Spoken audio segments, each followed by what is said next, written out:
अस्सलाम वालेकुम नाज़रीन, आप देख रहे हैं प्रोग्राम दो टोक। मैं हूं किरण नाज। तब्दीली के आखिरी दावेदार के मुल्क के सबसे बड़े घर में आखिरी दिन शुरू हो गए हैं। मुल्क के नए सदर का इंतखाब 9 मार्च को करवाए जाने का इम्कान है, जिसके लिए इलेक्शन कमीशन ने भी अपनी तैयारियों का आगाज़ कर दिया है। इससे पहले कौमी असम्बली नए वज़ीर आज़म का इंतखाब करेगी। नून लीग 108 नशस्तों के साथ कौमी असम्बली की सबसे बड़ी जमात बन चुकी है, और अगर उसके इत्तेहादियों को भी मिला लिया जाए तो फिर शहबाज शरीफ को तकरीबन 208 अराकीन की हिमायत हासिल होगी। लेकिन दूसरी तरफ है सुन्नी इत्तेहाद काउंसिल, जिसके पास सिर्फ 81 अराकीन हैं। मखसूस नशस्तें अभी तक नहीं मिल सकी हैं। दीगर छोटी जमातों ने भी अभी तक अपना वजन उसके पलड़े में नहीं डाला है, जिससे बज़ाहिर ऐसा लगता है कि वज़ारत उज़्मा की कुर्सी उमर अयूब से दूर नहीं है, बल्कि बहुत दूर होती जा रही है। PTI को पार्टी के बाहर ही नहीं बल्कि अंदरूनी महाज पर भी बड़ी मुश्किलात का सामना है। इंट्रा पार्टी इलेक्शन से पहले ही पार्टी में इख्तिलाफात खुलकर सामने आ रहे हैं।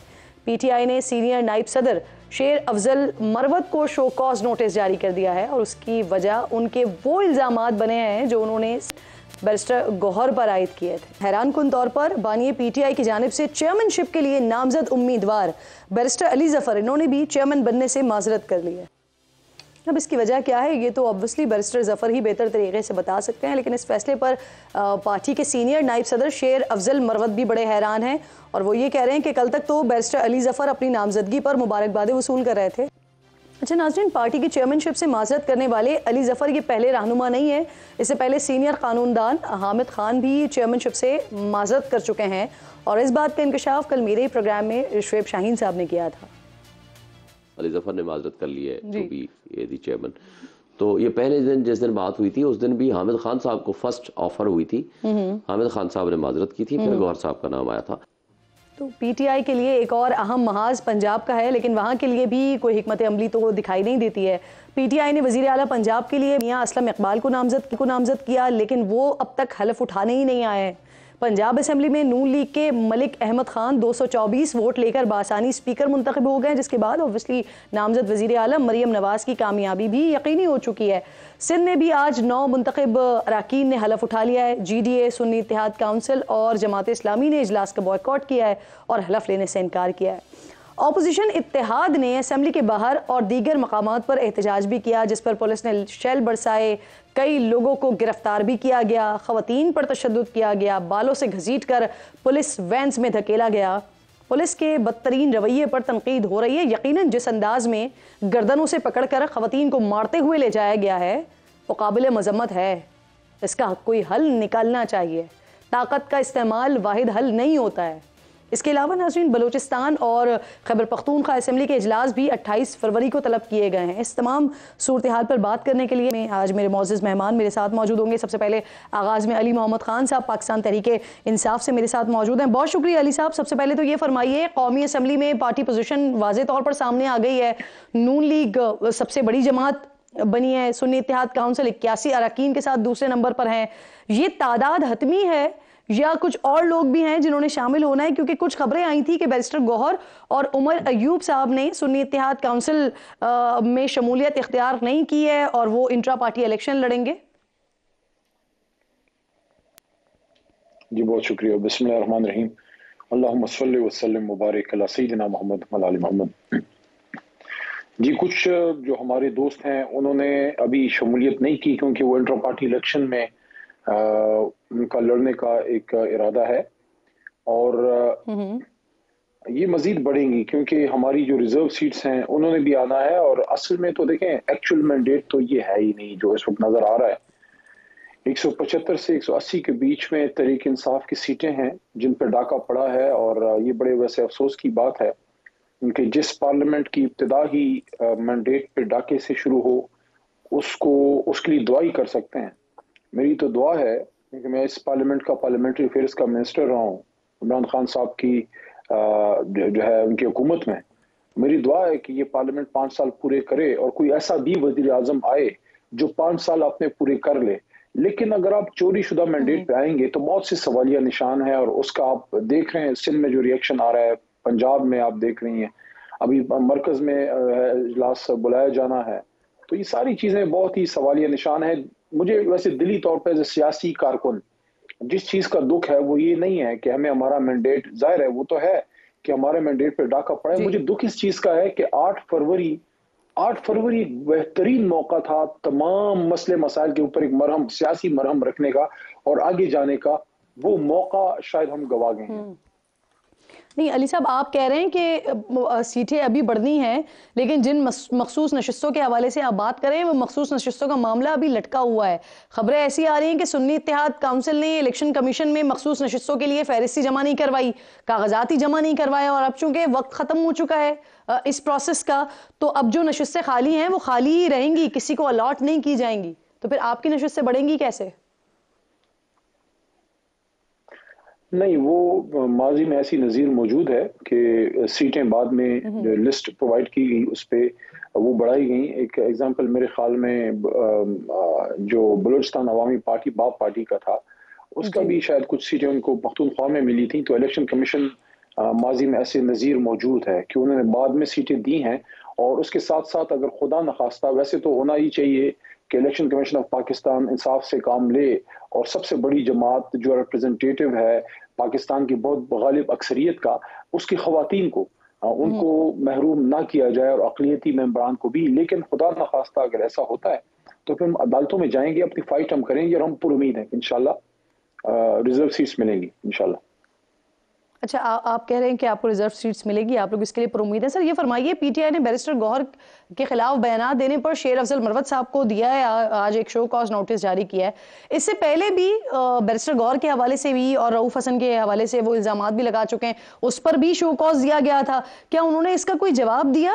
और क्या वजह है कि इतने मुश्किल हालात में भी आपकी क़यादत जो है वो एक दूसरे पर इल्ज़ाम तराशियाँ कर रही है? बैरूनी महाज का सामना आप लोग कर रहे हैं, अंदरूनी महाज भी शुरू हुआ है। तहरीक इंसाफ एक बहुत मुश्किल दौर से गुजरी। ये पिछले चंद महीने भी, खासकर जब से खान साहब अंदर हैं, जब खान साहब बाहर थे, वो मामलात को खुद देखते थे। उससे पहले भी हम एक बहुत बड़ी सबर आजमा जदोजहद से गुजरे हैं। 2013 के इलेक्शन से लेकर 18 तक अगर आप वो दौर याद रखें, उसमें भी हम पनामा की तहरीक की, उससे पहले धरना था और लीडरशिप में बहुत से लोग आए, बहुत से गए। मोहतरम जहांगीर तरीन साहब आए एक दौर में, उनका पार्टी पे बड़ा होल्ड था। असद उमर भाई मौजूद थे, फवाद चौधरी साहब थे, सैफुल्लाह नियाजी साहब, बहुत से बड़े बड़े लीडर इस पार्टी में आए हैं। मेरे ख्याल में पार्टी के इंटरनल मामलों पब्लिक में डिस्कस नहीं करना चाहिए। तो मैं तवक्को रखता हूँ कि जो हमारी नई क़यादत आई है, मैं समझता हूँ हमें उनको भी अप्रिशिएट करना चाहिए। मुश्किल वक्त में कुछ वकला ने बड़ा अच्छा किरदार अदा किया, जिसमें बैरिस्टर गौहर साहब भी हैं, इसमें शेर अफजल मरवत भाई भी हैं। तो मैं समझता हूँ कि ये चीज़ें इंशाल्लाह सीनियर लीडरशिप उसको देख रही है और ये मामला पैचअप हो जाएंगे, लेकिन अगर एहतियात की जाए तो बेहतर। अच्छा, अब अली भाई, आप क्योंकि खुद मिलने गए ना बानी चेयरमैन से, बानी पीटीआई से, तो बैरिस्टर गौहर की जो कारकर्दगी की शेर अफजल बात कर रहे हैं, आपसे डिस्कशन में बैरिस्टर गौहर की कारकर्दगी ज़ेरे बहस आई? क्या कहना है खान साहब का उन पर? देखिए, बैरिस्टर साहब की तो खैर कारकर्दगी वहाँ डिस्कस नहीं हुई। अदरवाइज खान साहब को बैरिस्टर साहब पर ट्रस्ट है, तभी तो उन्होंने चेयरमैन का ओहदा दिया है। बैरिस्टर साहब काबिल आदमी हैं और मैंने उनको पिछले साल से मैं देख रहा हूँ कि पहले उन्हें खान साहब के केसेस, तहरीक इंसाफ के, हमारे MNAs के, आपको याद होगा ज़िमनी इलेक्शन आए हुए थे हमारे ऊपर, वो फिर अल्लाह के करम से हम लोग जीते। तो मैं उस टाइम से बैरिस्टर साहब को देख रहा हूँ, मेहनती आदमी है और जो उनको जानते हैं उनको पता है जेंटलमैन आदमी है। तो खान साहब का उन पर ट्रस्ट होगा तभी उन्होंने दिया है। लेकिन उस मुलाकात में बैरिस्टर साहब का कोई खास जिक्र तो नहीं था, क्योंकि वो टॉपिक कुछ और था उस वक्त। फिर अली साहब, आप बैरिस्टर गौहर को रिप्लेस करने की वजह क्या समझते हैं? नहीं, फिर अगर मुतमईन है उनकी कारकर्दगी से, बड़ा ट्रस्ट करते हैं, तो फिर रिप्लेस क्यों कर रहे हैं? अली जफर साहब को क्यों खान साहब समझते हैं कि वो चेयरमैन हो, और वो खुद माजरत कर चुके हैं इस चीज से?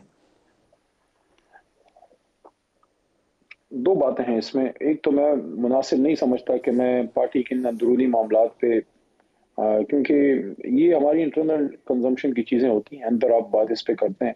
पार्टी के अंदर फोरम्स पे हमेशा हम बड़ी तगड़ी बहस करते हैं, बल्कि मैं तो माजी में खान साहब के साथ भी बहुत चीज़ों पे आर्गुमेंट करता रहा हूँ, लेकिन वो पार्टी के अंदर होती हैं। आप अपने लीडर को कन्विंस करते हैं, लीडर अपनी बात करता है और जिस बात पे कंसेंसस हो जाता है फिर पार्टी उसके साथ जो है वो खड़ी रहती है। मुख्तलिफ औकात में लीडर समझता नहीं है अली साहब चलें फिर यहाँ ये तो आप तस्लीम करें ना कि बैरिस्टर गौहर से जो तवक्कात कर रहे थे बानी पीटीआई वो उन तवक्कात पर पूरे नहीं उतरे, इस वजह से वो रिप्लेस हो रहे हैं। नहीं, मैं ऐसा नहीं समझता। मेरी चूंकि खान साहब से इस मामले पे कोई अभी तक मुलाकात नहीं हुई, वैसे एक मुलाकात मेरी अब ड्यू है, अदालत से एक हुक्मनामा तो मुझे मिल चुका है। मैं देखता हूँ जब मुनासिब मौका आए तो मैं खान साहब के सामने पेश हूं। आप खुद सीनियर रहनुमा ये बता सकते हैं कि रिप्लेस करने की वजह क्या है? देखिए, हो सकता है खान साहब ने जब एक और फेज में पार्टी गई है, जरूरी नहीं है कि बैरिस्टर साहब उनका एतमाद ना हो सकता है और वो समझते हैं कि अब पार्लियामेंट में हम गए हैं और अली जो हमारे जफर साहब हैं पार्लियामेंट में, सेनेट में वो रहे हैं, सेनेट में काफी उनका तजर्बा हो चुका है, सीनियर कानूनदान भी हैं, मे भी इन हालात में वो समझते हैं कि उनको मौका दें। इसका मतलब ये नहीं होता कि आप किसी और को गैर अहम समझते हैं इसलिए किसी और को ला रहे हैं। मुख्तलिफ हालात में आप अपनी टीम में चेंज लेकिन करते हैं। एक बात ये भी है इस पे, इसको भी रिस्पॉन्ड कीजिएगा कि बैरिस्टर अली जफर उनका नाम लिया गया, बाहर आकर जेल से मुलाकात की, बाहर आए, बाहर आकर बताया कि अली जफर जो है वो आइंदा चेयरमैन होंगे पाकिस्तान तहरीक इंसाफ के, और उसके बाद कल रात उन्होंने इंटरव्यू में इस चीज़ से माजरत कर ली। शोएब शाहीन साहब बता चुके हैं, इससे पहले हामिद खान साहब को भी ऑफर हुई थी, वो भी माजरत कर चुके हैं। तो सर ऐसा क्या हो रहा है कि जो चेयरमैनशिप के लिए जिनको नामजद किया जा रहा है वो एक एक दिन में माजरत कर रहे हैं? सर क्यों मना कर रहे हैं? देखें, अभी इस पे पार्टी क्या फैसला करती है। खान साहब इस पे फाइनल आखिरी बात उन्हीं की है और कोर कमेटी भी इसमें एक बड़ा फोरम है जहां इन चीज़ों को डिस्कस किया जाता है। मेरे ख्याल में अब चूंकि हम एक ऐसे फेज में जा रहे हैं जहां अब ज्यादातर चीज़ें पार्लियामेंट में होनी है, पार्लियामान में होनी है और होपफुली मसाइल का हल पार्लियामान से निकले, तो शायद इसलिए खान साहब ने सोचा कि किसी सीनियर सियासतदान को अब आगे किया जाए, क्योंकि अली जफर साहब ऑफ कोर्स एक बड़े वकील तो हैं लेकिन सीनियर पॉलिटिशियन भी हैं, काफी अरसा उनका हमारे साथ सेनेट में हो गया है पार्टी जब से उन्होंने ज्वाइन की है। खान साहब इस पे फैसला करेंगे, जो फैसला खान साहब करेंगे। मैं आखिरी एक बात करना चाहूंगा इस नुक्ते पे, वो ये कि खान साहब जो भी फैसला करेंगे पार्टी उसके साथ खड़ी है।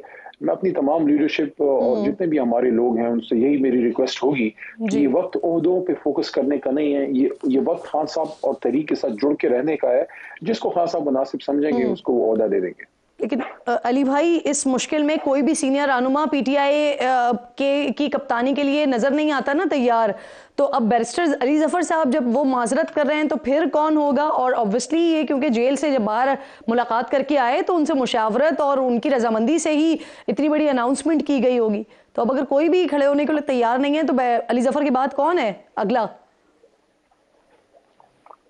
नहीं, बहुत से लोग खड़े होने के लिए तैयार हैं, ऐसी कोई बात नहीं है। पार्टी लीडरशिप में बहुत से काबिल और अहल लोग मौजूद हैं। हालात के मुताबिक पार्टी इसके लिए फैसला करती है। मैं समझता हूँ मुनासिब नाम जो है वो सामने आ जाएगा। वैसे भी इंट्रा पार्टी इलेक्शन अब जल्दी होने जा रही है और ये दूसरा नुकता था जिस पे खान साहब ने उस मीटिंग में बात की थी। उनको इसकी बड़ी फिक्र थी कि इंट्रा पार्टी इलेक्शन जल्द हो। मेरे से पूछा उन्होंने कि इजलास कब बुला रहे हैं, तो बताया उनको कि 25 के आगे कोई प्लान है इनका। तो उस वक्त 15 तारीख थी मेरे ख्याल में, तो बीच में 10 दिन थे। तो खान साहब की ख्वाहिश ये थी कि हम जल्द इसको करें और अच्छा है कि बैरिस्टर साहब ने इस पे अच्छा स्टेप लिया है और मेरे ख्याल में काफी अर्ली अब हो रहा है। नेक्स्ट मंथ के फर्स्ट वीक में शायद ये हो जाए तो बेहतरीन हो जाएगा, क्योंकि जो कुछ नुकात इलेक्शन कमीशन सामने लेके आई थी उस पे सरदार लतीफ मूसा साहब ने भी वो सामने रखे थे खान साहब के कि इन नुकात पे अगर हम काम करें और वो सुखम निकल जाए, ताकि अगर कोई कमी कजी है वो निकल जाए और तहरीक इंसाफ को उसका निशान मिल जाए, ताकि हम आर्जी तौर पे जो एक सेटलमेंट में गए हैं सुन्नी इत्तेहाद काउंसिल के हामिद रजा साहब की जो पार्टी है, मैं उनका शुक्रिया भी ऑन कैमरा अदा करता हूँ, उन्होंने मुश्किल वक्त में साथ दिया है। तो वापस इंशाल्लाह सब के सब अपनी पेरेंट जमात तहरीक इंसाफ में वापस आएंगे इंशाल्लाह। सही ओके। अच्छा, अब सर आप ये बताएं कि अगर आपने खान साहब से मुलाकात की उसके बाद आपने कहा कि फतेह मक्का के मॉडल पर अमल किया जाएगा, इसके बावजूद भी अभी तक जो सिचुएशन है आप लोग तो किसी से बात करने को भी तैयार नहीं है, किसी के साथ बैठने को तैयार नहीं है। तो ये जो आपने फतेह मक्का मॉडल की बात की है, ये ऑफर क्या सिर्फ मुक्तदिरा के लिए है? नहीं ऐसी बात नहीं है। असल में वो गुफ्तगू शुरू वहां से हुई थी जब खान साहब को मैंने हवाला दिया कि खान साहब जमान पार्क में रमजान के महीने में आपने एक मीडिया चैनल को ये बात की थी, यूट्यूब चैनल को, कि हम जीत के बाद फतह मक्का मॉडल पे हम आएंगे।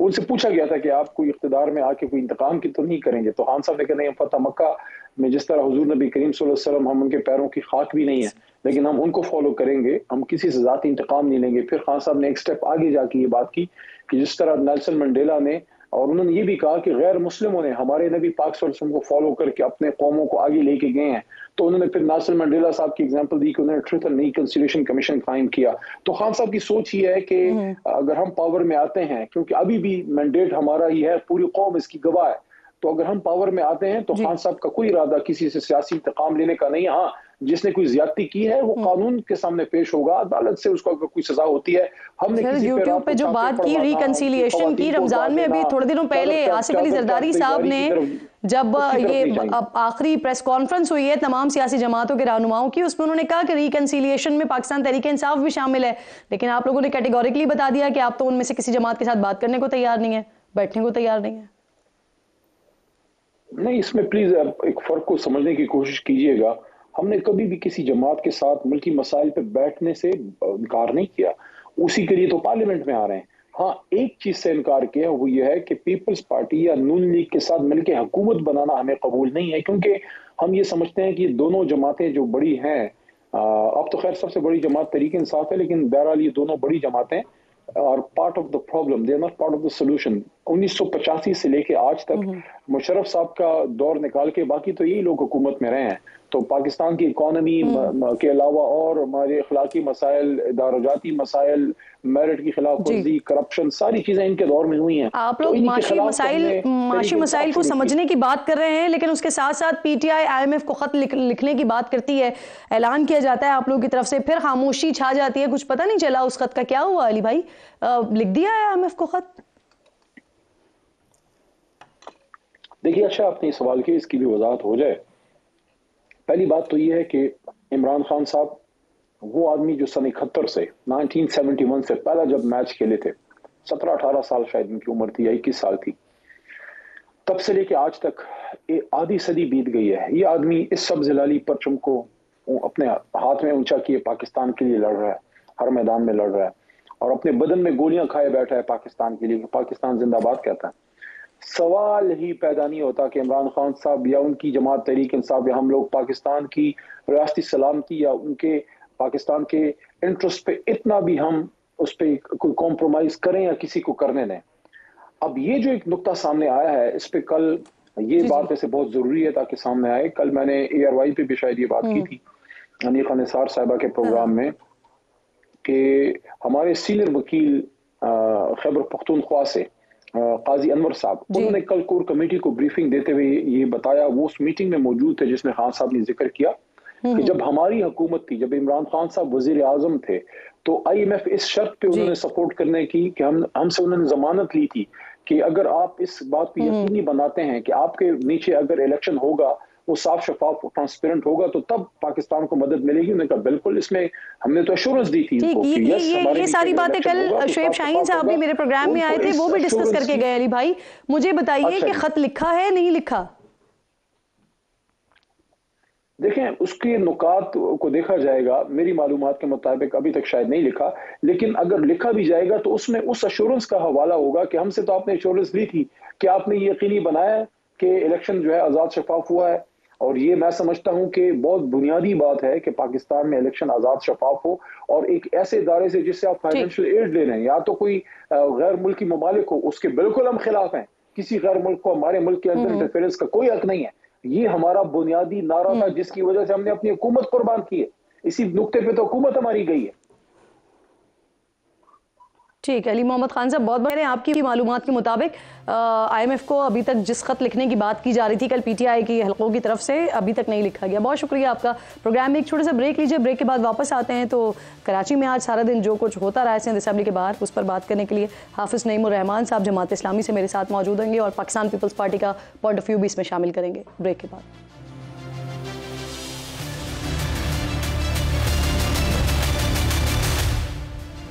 एक बार फिर जो खुशामदीद कहती हूँ आपको। कराची में सिचुएशन बड़ी आज टेंस रही, 7:30-8 बजे तक भी अपडेट्स आती रही कि सिचुएशन बेहतर नहीं है। हाफिज़ नईमुर रहमान साहब जमाते इस्लामी से मुझे ज्वाइन कर चुके हैं, कराची के अमीर हैं। बहुत शुक्रिया हाफिज़ साहब, अस्सलाम वालेकुम। सबसे पहले तो ये फरमाइए, आप लोगों ने आज इलेक्शन में धांधली के खिलाफ एहतजाज किया, पुलिस की जानिब से लाठी चार्ज भी हुआ, गिरफ्तारियां भी अमल में आई। बिलावल भुट्टो कह रहे हैं कि इलेक्शन में मुबैना धांधली पर वो जमातें एहतजाज कर रही हैं जो धांधली के बगैर कभी खुद जीत ही नहीं सकती इंतखाबात। बिलावल साहब तो जो चाहे कह दें। बिलावल साहब ने तो कराची की मेयरशिप पे भी कब्जा किया ना, और पूरी दुनिया जानती है कि वो कब्जा मेयर उन्होंने बिठाया हुआ है, और 192 हार गए थे और 173 जीत गए थे। और यही वो बुनियाद थी जिस पर जो प्रोजेक्ट बिलावल था उसका जहाज क्रैश कर गया था, वो नहीं बन सके वजीर आजम। इसी तरह से आपने ये देखा कि इस पूरे इंतखाब में, इंतखाब से पहले जो रिगिंग के तरीके हो सकते हैं, अपने लोगों की तकर्रुरियाँ करना, ये सब भी किया। बैलेट पेपर्स बाकायदा इलेक्शन से पहले हमने पॉइंट आउट कर दिए थे कि दे दिए गए हैं पार्टियों को। मैं कराची शहर में तो ये बात कहता हूँ कि जो मैंडेट सामने आया है, 15 कौमी असम्बली की सीटें और 25 सूबाई सीटें दी गई हैं MQM को, और 7 सीटें दी गई हैं पीपल्स पार्टी को। MQM तो एक रिजेक्टेड पार्टी है, उसको कराची के लोगों ने कुल्लियतन मुस्तरद कर दिया। फॉर्म 45 है असल चीज़, उसको आप निकाल लीजिए। MQM के वोट जेनवन 1 लाख भी नहीं बनते हैं पूरे शहर से। इस तरह से लोगों ने उठाकर फेंक दिया इसको, लेकिन RO के जरिए से, फॉर्म 47 के जरिए से इनको मुसल्लत कर दिया। 7 सीटें पीपल्स पार्टी की कहां से बनती हैं कराची में, और उन्हें भी जबरदस्ती जो है वो बैलेंस करके बंदर बांट की गई है। और फिर हैदराबाद में भी यही किया। बाकी जो इंटीरियर सिंध के लोग यहाँ पर आए हुए थे, जो फंक्शनल लीग या GDA के, वो तो ये बताते हैं कि वहां तो प्रिजाइडिंग अफसरों को ही काम नहीं करने दिया और पोलिंग एजेंट्स को निकाल कर फेंक दिया। इस पूरी कब्जा सियासत के साथ ये कहते हैं कि हम जो है वो ये पार्टियां कुछ नहीं कर सकती। बात यह है कि आप फेयर प्ले करें, लेवल प्लेइंग फील्ड दें, जो आप जिसकी बात करते थे, और जबरदस्ती या RO के रिजल्ट के जरिए से नाफिज ना करें, तो आपको पता चल जाएगा दूध का दूध पानी का पानी हो जाएगा। हाफिज साहब, आपके जो मुंतखब अरकान हैं उन्होंने आज हलफ नहीं उठाया। पाकिस्तान पीपल्स पार्टी और MQM के अरकान ने हलफ भी उठा लिया। असेंबली ने अपना काम भी शुरू कर दिया। 1 से 2 दिन में ये हुकूमत साजी का अमल भी मुकम्मल हो जाएगा। अब आप लोग क्या करेंगे? आपका लाए अमल क्या होगा? नहीं, हलफ का जहां तक ताल्लुक है, इसमें सिर्फ GDA के लोगों ने ये फैसला किया हुआ है कि वो हलफ नहीं लेंगे। हमने आज GDA से, चूंकि हम कंबाइंड एहतजाज कर रहे थे, तो इज़हार यकजहती के लिए आज के दिन हलफ नहीं लिया। हमारे पार्टी और PTI के लोगों का भी ये कहना है कि वो हलफ ले लेंगे। हमारे लोग जो जीते हैं वो तो जीते हैं ना, जी। वो तो फॉर्म 45 के मुताबिक जीते हैं, फॉर्म और 47 इत्तेफाक से हमें मिल गया, वरना तो वो भी नहीं होता। लेकिन जो बाकी लोग हैं वो तो फॉर्म 47 वाले हैं, जिसका कोई ताल्लुक जो है वो एक्चुअल इलेक्शन से है ही नहीं, मुसल्लत करदा लोग हैं। तो हमारी जिद्दोजहद सियासी अंदाज में भी जारी रहेगी। हमने 27 तारीख को पूरे सिंध में यौम सियाह अनाउंस किया है। आज की इस फस्तायत के खिलाफ के जो कुछ के आज पूरी मार धाड़ रही है, भाई पुरअमन तरीके से आप एहतजाज से क्यों डरते हैं? हम कौन सी गोलियां चला रहे थे भाई?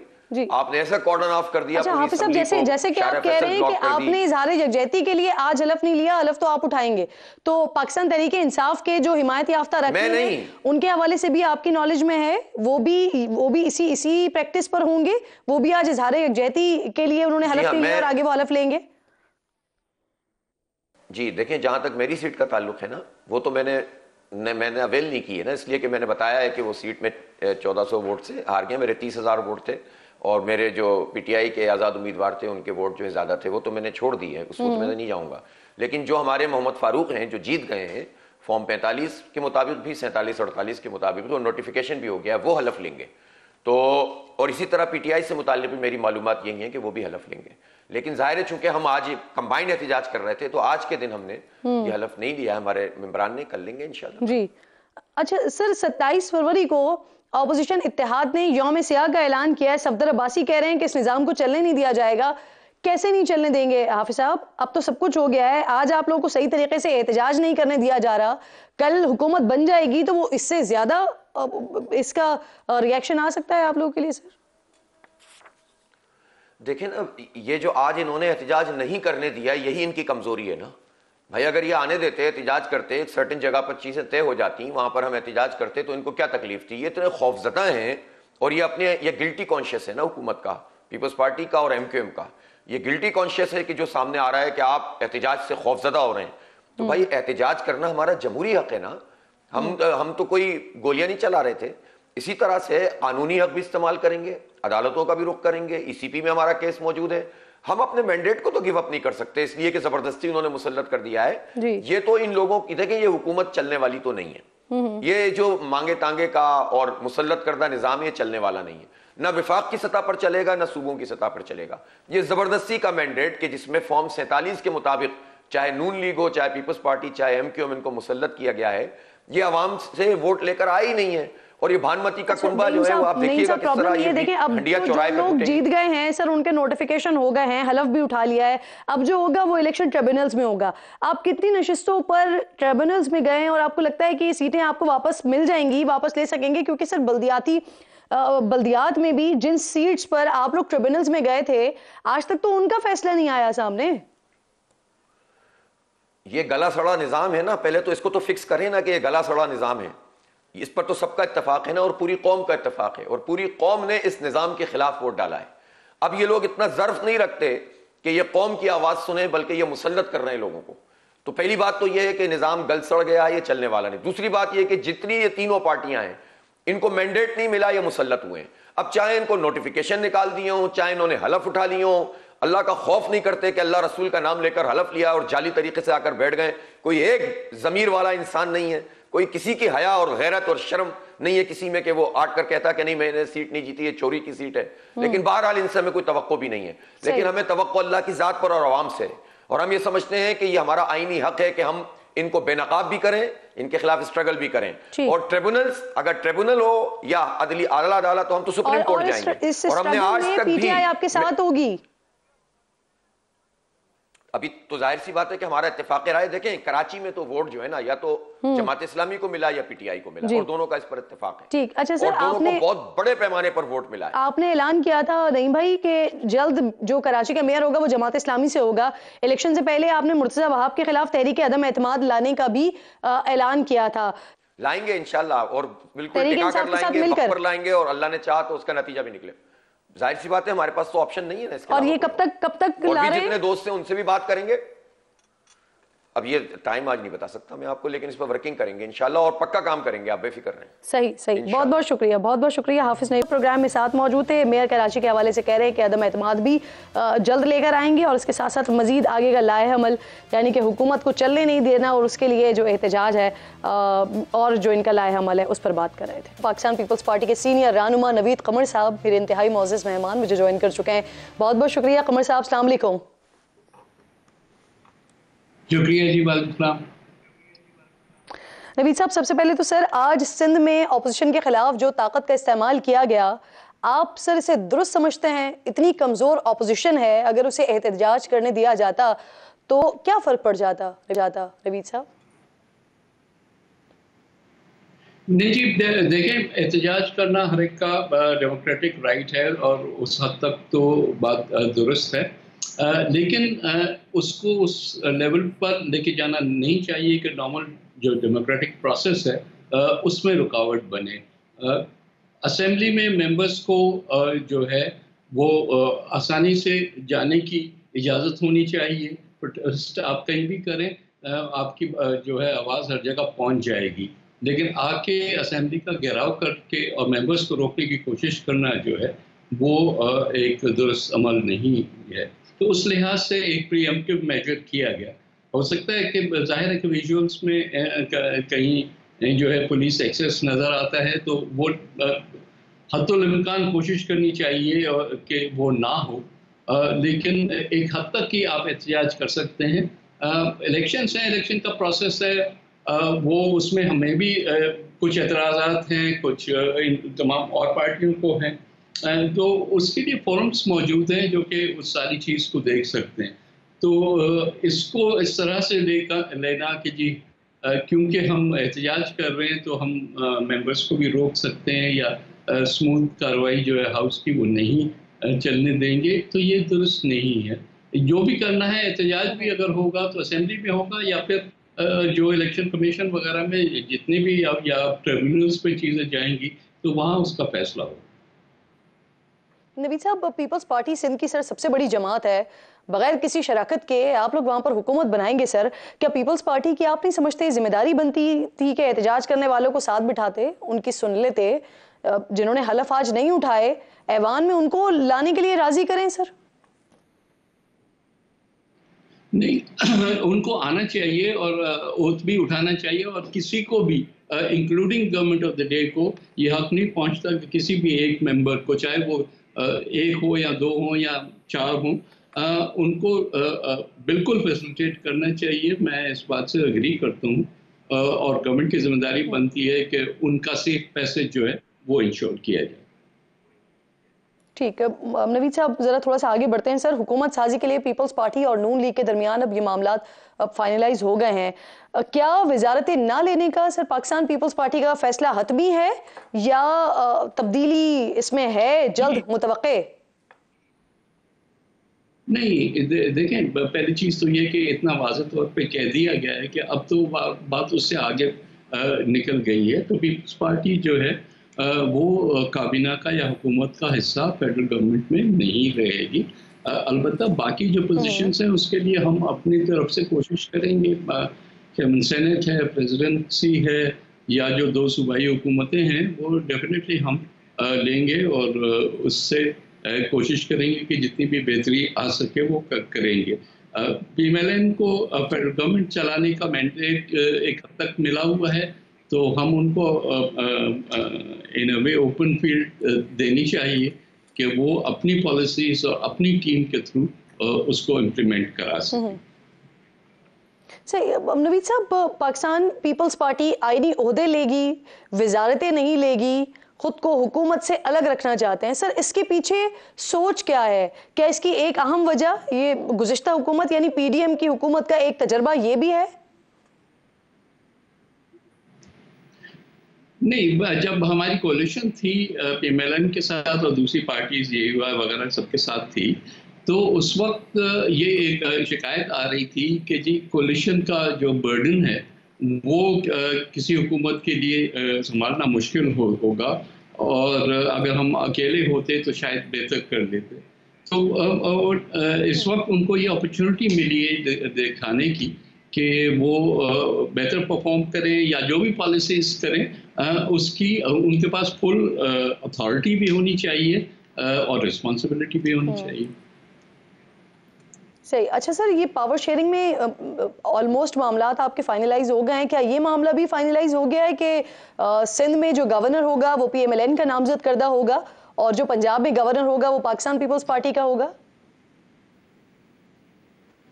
जी, ये दुरुस्त बात है। पंजाब और खैबर पख्तूनख्वा में पीपल्स पार्टी का गवर्नर होगा और बलूचिस्तान और सिंध में PMLN का गवर्नर होगा। यही हमारा उनसे जो बात तय हुई है। और सर, चेयरमैन सेनेट के लिए पीपल्स पार्टी का उम्मीदवार कौन होगा? देखिए, अब तो फाइनल फैसला तो तब होगा जब ये सेनेट नया आएगा। अब फिलहाल तो जो नए सेनेट के इलेक्शंस हैं वो भी 11 मार्च के बाद होंगे।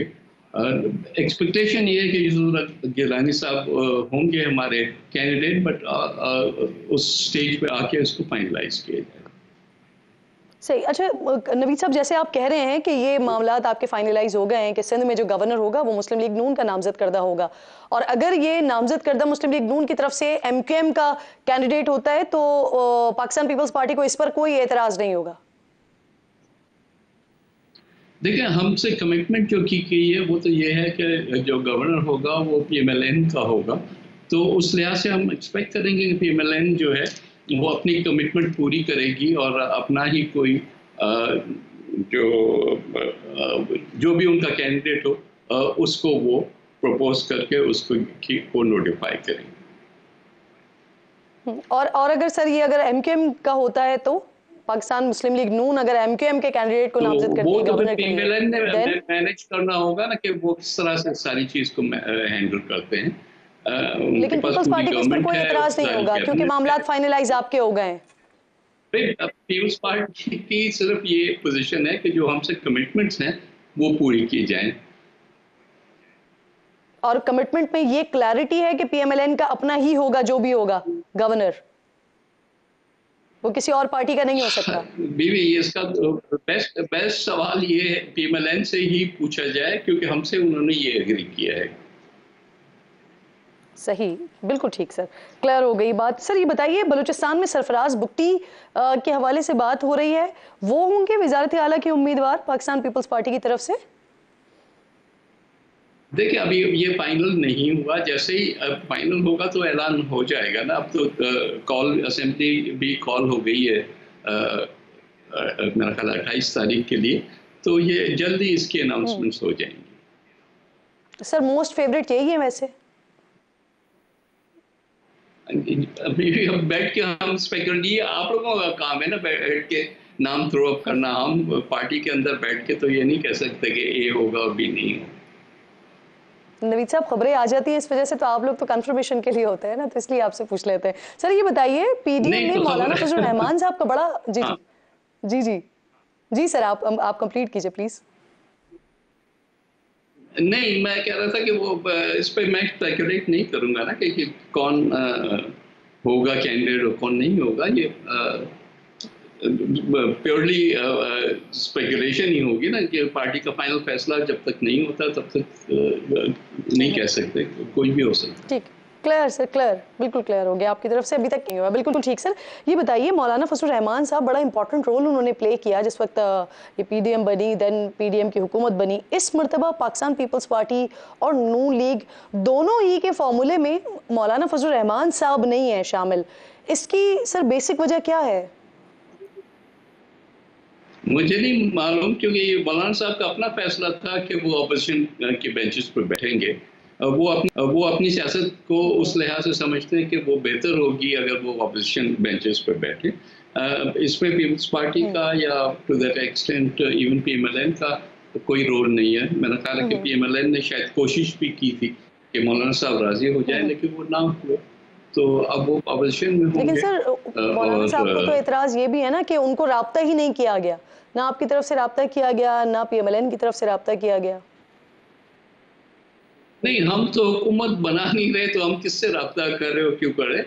पीएमएलएन मुझे जो पब्लिक न्यूज़ है उसके मुताबिक तो पीएमएलएन ने अप्रोच किया था और मौलाना साहब ने उसको रिजेक्ट। जी अच्छा नवीद साहब, क्योंकि मैंने ये पीडीएम वाला सवाल इसलिए किया कि मामलात इस हद तक, ये 16 महीने की हुकूमत रही, साथ साथ आप लोग रहे, फिर उसके बाद मामलात इस हद तक चले गए कि मौलाना फजल रहमान साहब ने अपने रिसेंट इंटरव्यू में आसिफ अली जरदारी साहब को मफाहमत करी, बल्कि उन्होंने कहा कि वो मफादात के बादशाह हैं, मफादात के दोस्त हैं।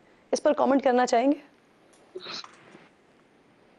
नहीं, मौलाना साहब मेरा ख्याल है कि जाती कर रहे हैं जब ऐसी बात करते हैं, क्योंकि जरदारी साहब ने उस वक्त भी हुकूमत को इकट्ठे रखने में अपना रोल अदा किया था, और मेरा ख्याल है कि अब भी उनका रोल यही रहेगा कि कोशिश करके जितनी भी ब्रॉड बेस्ड जो कंसेंसस बने, इवन अगर ऑपोजिशन भी है तो उसके साथ भी एक राब्ता और एक वर्किंग रिलेशनशिप होनी चाहिए, ताकि कोई भी सिस्टम से बाहर ना हो या ना सोचे। सिस्टम में अंदर रह के ऑपोजिशन का भी एक बहुत बड़ा रोल होता है पार्लियामेंट को और किसी मुल्क को चलाने में। तो इसमें कोई तो बात नहीं है कि आप, हम भी कितनी दफ़ा ऑपोजिशन में रहे हैं, तो वी आल्सो कंट्रीब्यूट ना जब हम इस सिचुएशन में। बिल्कुल ठीक सर। ये बताइए, पीपल्स पार्टी और मुस्लिम लीग नून दोनों ही नैब के हवाले से मुख्तलिफ शिकायत करते रहे हैं, आप लोगों को मुख्तलिफ वक्तों में एतराज़ात इस पर रहे हैं, और मुख्तलिफ अदवार में इसके ख़ात्मे के हवाले से भी आप लोग बात करते रहे हैं, इंदिया देते रहे हैं। तो क्या सर अब जो ये नई कोलिशन बन रही है, इसमें क्या इम्कान है नैब के हवाले से कोई ऐसा फैसला हो सकता है नवीद साहब? देखिए, नैब को जब से नैब बनी है उसको एक ही पर्पस के लिए इस्तेमाल किया गया है कि पॉलिटिकल इंजीनियरिंग, ये हम नहीं कह रहे, तो सुप्रीम कोर्ट की रूलिंग भी है कि पॉलिटिकल इंजीनियरिंग का एक टूल बना हुआ था, तो उस लिहाज से काफ़ी उनके खिलाफ एक थिंकिंग भी है, सोच भी है पॉलिटिकल साइड्स पे।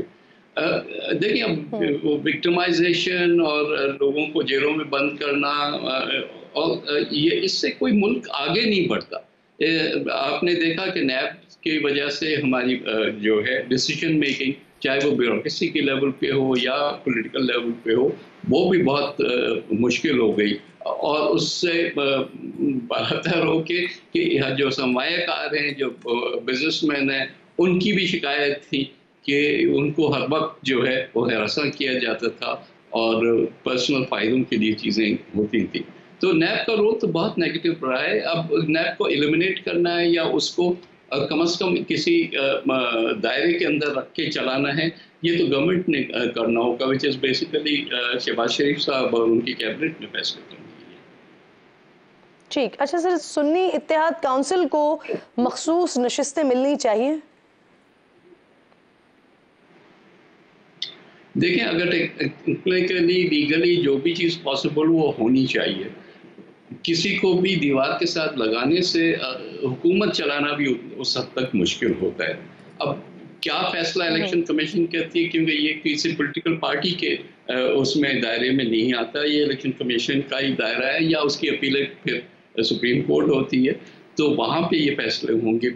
मेरा ख्याल नहीं कि हम उस पर पोजीशन दे के चीज़ों को कोई आसान कर सके। बाकी चाहे वो अपोजिशन हो और जाहिर है कि जो पीटीआई के मेंबरान इलेक्ट होके आए हैं इस इंडिपेंडेंस या उन्होंने अब सुन्नी इत्तेहाद काउंसिल को ज्वाइन किया है, तो उनके साथ भी एक रिलेशनशिप रखनी चाहिए। तो कहीं ना कहीं कंसेशंस भी देने होंगे। इस तरह से कन्फ्रंटेशन से हालात जो है वो बेहतर नहीं होंगे। सही, बहुत बहुत शुक्रिया। नवीद अहम रहनुमा पाकिस्तान पीपल्स पार्टी के प्रोग्राम में साथ मौजूद थे। हम गुफ्तगू कर रहे थे गवर्नर्स के हवाले से। बड़ा क्लियरली पाकिस्तान मुस्लिम लीग नून और पाकिस्तान पीपल्स पार्टी के दरमियान ये मुआहदा हो गया है कि पंजाब में गवर्नर जो है वो पाकिस्तान पीपल्स पार्टी की तरफ से होगा और सिंध में जो गवर्नर होगा वो पाकिस्तान मुस्लिम लीग नून की तरफ से ही पाकिस्तान पीपल्स पार्टी एक्सपेक्ट कर रही है। प्रोग्राम का वक्त भी ख़त्म हो गया है। इंशाल्लाह नाज़रीन से मुलाकात होगी कल। अपना और अपने मुल्क का खास ख्याल रखिए और फ़लस्तीन को अपनी दुआओं में याद रखिए। अल्लाह ने के बाद।